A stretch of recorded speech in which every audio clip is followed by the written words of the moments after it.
Olá, está no ar o 3 a 1, aqui na TV Brasil. Eu sou Luiz Carlos Azedo e nós vamos entrevistar o ministro da Defesa, Nelson Jobim, que na sexta-feira apresentará o plano de reestruturação das Forças Armadas brasileiras. Nós vamos assistir agora uma reportagem sobre esse assunto. Gaúcho de Santa Maria, Nelson Jobim é formado em Ciências Jurídicas e Sociais e atuou como advogado de 1969 a 1994. Chegou à Câmara dos Deputados em 1987, onde exerceu 2 mandatos, incluindo a participação na Assembleia Nacional Constituinte. De 95 a 97, foi ministro da Justiça no governo do presidente Fernando Henrique Cardoso, cargo que deixou para assumir uma vaga de ministro do Supremo Tribunal Federal. Em 2004, chegou à presidência do tribunal. 3 anos depois, aceitou o convite do presidente Luiz Inácio Lula da Silva para o cargo de ministro da Defesa. Logo de saída, enfrentou a crise aérea que parou os aeroportos do país.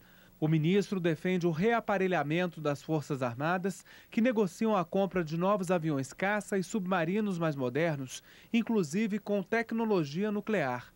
Sobre a segurança na América do Sul, Nelson Jobim participa das discussões sobre a presença de militares dos Estados Unidos em bases colombianas para combate ao narcotráfico. Participam dessa nossa entrevista o jornalista Ricardo Amaral, da revista Época, e o jornalista Daniel Hitchner, repórter do Valor Econômico. Ministro Nelson Jobim, em que consiste basicamente esse projeto de reestruturação das Forças Armadas? Azedo, vamos deixar bem claro o seguinte: nós temos primeiro a Estratégia Nacional de Defesa, que foi aprovada pelo presidente em novembro. E dali tem uma série de ações a serem desenvolvidas. E há uma série de decisões a serem tomadas pelo presidente, e eu vou expor a ele 4 temas. Primeiro, a estrutura militar da guerra, que seria hoje, nós chamaríamos de estrutura militar de defesa, que ela foi definida, o modelo ainda é de 1980, ou seja, antes da existência do Ministério da Defesa, em que não aparece o ministro da Defesa nessa estrutura militar de defesa. Segundo, há alterações que eu devo propor na Lei Complementar 97, que trata da organização, preparo e emprego das Forças Armadas, que é a lei principal que modela toda essa estrutura. Terceiro, a reestruturação do Ministério da Defesa. E o último é exatamente esse projeto de articulação e de equipamentos. Articulação por quê? Porque a projeto nosso da estratégia determina uma revisão, inclusive, de pontuais, de locação de forças, considerando a Amazônia como prioritária. Bom, pelo que o senhor está falando, primeiro vem os fins, depois os meios. Não, primeiro vem o que fazer, depois vem os meios do que fazer, exatamente. Ou seja, primeiro nós definimos o que tem que ser feito, segundo, quem faz, e por último, bom, se é para fazer isso, o que precisamos para fazer? E aí vem os meios. E quem são os nossos inimigos, então, nesse... Não há inimigos, não temos inimigos, nós precisamos nos unir e capacitar, reunir as forças em cima de capacitações. Ou seja, o Brasil hoje tem 3, ou melhor, o Brasil, não só o Brasil, como a América do Sul, nós temos 3 grandes riquezas que se abrangem a América do Sul, não só nós, mas a América do Sul como um todo. Nós somos os maiores produtores de alimentos do mundo. Estamos dispondo dos maiores recursos energéticos do mundo. Não só recursos energéticos originários dos hidrocarburetos, que são os petróleos, etc., mas também as energias alternativas. E terceiro, a América Latina dispõe do maior recursos de água potável do mundo, que é a Amazônia e o aquífero Guarani. Tudo isso importa em termos de uma estrutura de defesa que possa garantir e capacitar o Brasil, ter o poder nos fóruns internacionais de dizer não quando tiver que dizer não. Como é que se consegue justificar para a sociedade um investimento em reaparelhamento das Forças Armadas em meio às carências naturais e vistas como mais urgentes pela própria sociedade? O problema todo é o seguinte: uma coisa era a tua pergunta põe um problema muito importante que diz respeito ao problema de compras de equipamentos. Em primeiro lugar, o Brasil não vai comprar equipamento. O Brasil, todos os equipamentos, o reequipamento das Forças Armadas, que é um projeto de 20 anos, tudo tem que ser produzido no Brasil. Ou seja, nós acoplamos, então, a defesa com o desenvolvimento. Com o desenvolvimento de uma indústria de defesa, toda a indústria de defesa é uma indústria dual, ou seja, ela produz a parte militar, mas também produz a parte civil. Veja o caso, por exemplo, da Embraer. A Embraer é uma grande indústria de aviação civil, mas nasceu e é, basicamente, originária de uma estrutura de defesa. Então, vejam, vou dar 2 exemplos. O Brasil vai reequipar os helicópteros de transporte. Helicópteros são absolutamente necessários, porque, observa bem, as Forças Armadas hoje têm a atividade de proteção da soberania, que é a sua atividade clássica, mas tem também as atividades subsidiárias, que são secundárias ou subsidiárias, que são dar assistência em problemas que possam haver de incidentes, inclusive geológicos.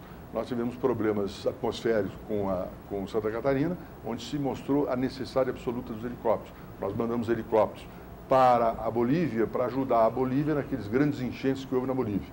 Então, programa de helicópteros. O Brasil vai, negociamos com a França, estamos fechando já o negócio com a Eurocopter, para a construção no Brasil do mais moderno helicóptero europeu, que é o 725, que é o Super Cougar, vamos dizer assim. É um helicóptero de transporte, não é de ataque, é um helicóptero de transporte. E esse helicóptero vai ser produzido no Brasil, na Elibras, com a transferência de tecnologia e todo um arrasto tecnológico de produções pelas empresas que fornecedoras. E com isso você cria um grande desenvolvimento. O mesmo se passa com as negociações que estamos encerrando com a França em relação à construção dos submarinos. Os submarinos são vitais, considerando as riquezas brasileiras no mar territorial. Aliás, nas águas jurisdicionais brasileiras. Eu quero lembrar a você que a água judicial brasileira hoje tem 3,5 milhões de quilômetros quadrados. Vai ser aumentado esses 3 para 4,5 milhões de quilômetros quadrados, considerando que nós estamos terminando o projeto da expansão do mar, da área, digamos, jurisdicional brasileira, até o bordo exterior da plataforma continental, que é o projeto LEPLAC.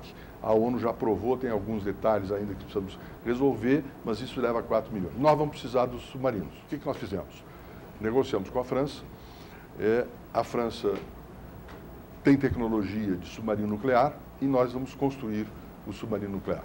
E esse submarino nuclear vai ser construído também no Brasil, com tecnologia francesa. Voltando à pergunta do Daniel, defesa tem custo. Qual é o custo? Quanto custa? Ainda não avaliamos. Nós temos os custos mais ou menos. E qual é a eficácia também? Eu gostaria que você dissesse qual é a eficácia qual será a eficácia dessas ações quando. Não, lógico. É evidente que nós temos aqui o seguinte: nós definimos, em termos de equipamentos, o presidente definiu na Estratégia Nacional de Defesa que nós não podemos estar presente com forças para garantir todo o ambiente. Então a estratégia fundamental é a seguinte: monitoramento do território e das águas jurisdicionais. Ou seja, saber o que se passa em todo o território. Significa o quê? Satélites. Satélites óticos, satélites de radar e satélites geoestacionários. Mas satélites alugados ou satélites próprios? Nós temos que produzir satélites. Produzir e lançar. Produzir e lançar. Produzir e lançar, é Alcântara. É daí que a disputa da ampliação de Alcântara, que é o CLA, o Centro de Lançamento de Alcântara. Segundo, e vejam...